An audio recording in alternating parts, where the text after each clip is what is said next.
Ketua Umum Golkar yang katanya tetap akan maju Pilpres meskipun survei menunjukkan, dan saya tahu ini survei internal juga angkanya nggak jauh-jauh, hanya 0,3% gitu ya, yang terakhir disebutkan. dan kemudian Erlangga kemarin kelihatannya juga tetap firm dia maju, apalagi dia bilang terima kasih karena sekarang elektabilitasnya merangkak naik. Bayangkan 0, saja merangkak naik itu, karena dibantu baliho oleh para pengurus-pengurus di daerah. Jadi berapa sebenarnya elektabilitas sebelum dibantu baliho di daerah-daerah itu? Jadi bayangkan orang yang startnya harusnya minimal 7-8% itu kan. Kan dia adalah tokoh Golkar, menteri lagi. Kalau elektabilitasnya 0, sekian, itu artinya memang nggak pantas.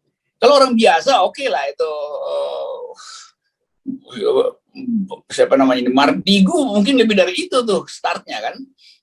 Apalagi kalau diwawancara oleh FNN tuh. Jadi kita bayangkan tokoh politik yang memimpin partai besar cuma 0,3 dan masih menganggap bahwa oh ya itu kita mau maju.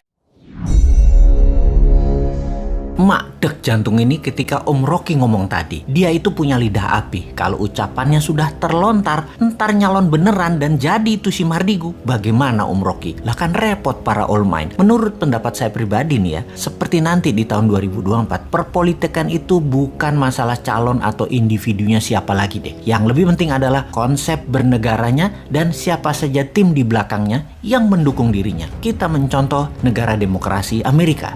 Jangan mencontoh Putin Rusia yang terus ubah undang-undang negaranya hingga saat ini Putin sudah 25 tahun menjabat, lalu dibuat hingga tahun 2036 Putin menjabatnya. Atau Xi Jinping yang awalnya di tahun 2013 adalah orang terpilih Politbiro, lalu di tahun 2017 dia mendapatkan mandat Presiden Tiongkok seumur hidup. Semuanya bukan berdasarkan demokrasi, namun autokrasi, dan tidak terjadi di Indonesia. Karena pemimpin yang sederhana, baik, dan merayat tersebut tidak gila jabatan, tidak ingin 3 kali, tidak ingin menambah 1 periode lagi. Tidak mungkin. Nggak mungkin pemimpin sekarang akan kemaruk jabatan, mabok pujian. Bukan, itu bukan dia. Jadi kita mencoba mencontoh Amerika yang punya 2 aliran besar dalam bernegaranya. Kalau Partai Demokrat, cara kelolaan negaranya adalah heavy on government atau pemerintahnya agak ke kiri, ke sosialis. Kalau Partai Republik atau Republikan, negara hanya regulator atau dikenal dengan heavy on private. Pemerintahnya ke arah kanan, para kaum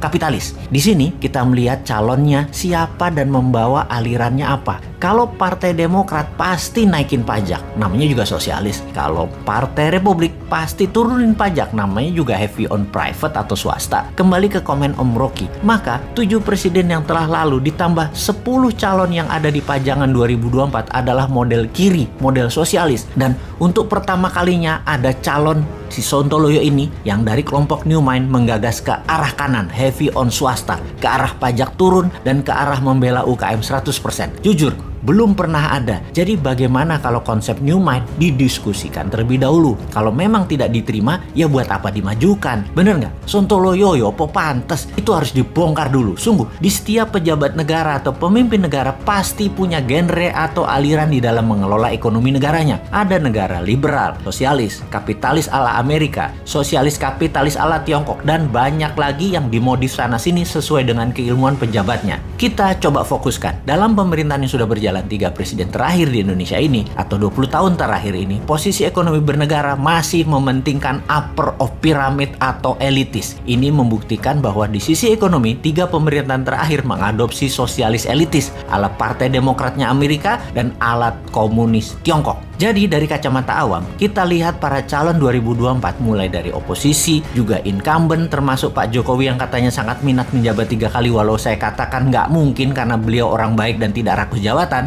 Juga para gubernur yang akan menari di tahun 2024, para tokoh politik kental sekali dengan 3 genre terakhir politik selama 20 tahun terakhir alias sosialis elitis. Sosialis elitis adalah pro BUMN, dan pro-elitis membela oligarki. Di antara semuanya, tidak ada yang seperti New Mind yang pro-kapitalis bawah, kanan bawah, mendukung UKM, juga pro-kiri bawah, sosialis bawah, para buruh, nelayan, petani. New Mind punya new economic model, yaitu bottom of pyramid atau ekonomi akar rumput. New Mind fokus di bottom of pyramid, anti-elitis, anti-BUMN, anti-kapitalis elitis, anti-oligarki. New Mind merangkul sosialis bawah dan sosialis akar rumput, yaitu para buruh, termasuk 6 juta buruh migran yang kerja di luar negeri, semua ada di sini. Dan kapitalis akar rumput atau UKM di sisi bawah kanan juga ada di New Mind. Saat ini buruh dan UKM tertinggal karena memang platform bernegaranya elitis, bukan akar rumput yang di bawah. New Mind untuk membuktikan kontribusi ke ekonomi akar rumput membangun Santara, perusahaan urun dana seperti IDX untuk perusahaan besar melantai di bursa,